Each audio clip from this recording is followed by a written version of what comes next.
एक बेहतरीन video clip आपके सामने पेश करने जा रहा हूँ। यानी कि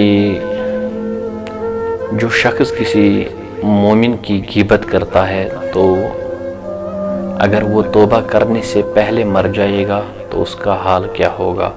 आप इस वीडियो क्लिप को समाअत फरमाइए। एक मोमिन की ग़ीबत और जिसकी ग़ीबत की है उससे माफी मांगने से पहले मर गया, खुदा भी माफ नहीं करेगा, क्योंकि ये जुल्म है। जिसकी ग़ीबत की है पहले उससे माफी मांगो, फिर खुदा से तौबा करो। उस दिन मैंने ग़ीबत मोमिन की सुनी। मोमिन की ग़ीबत को सुनना भी उतना ही गुनाह है जितना ग़ीबत करने का।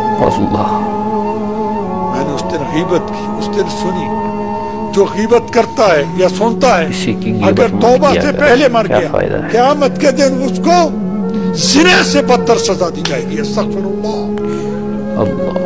अस्तग़फिरुल्लाह। सब गरीबान में मुंह डाल के सोचे, हर रोज कितनी ग़ीबतें करते हैं। एक ग़ीबत अगर तौबा से पहले, ग़ीबत तौबे का मतलब यह कि पहले जिसकी ग़ीबत की है उससे माफी।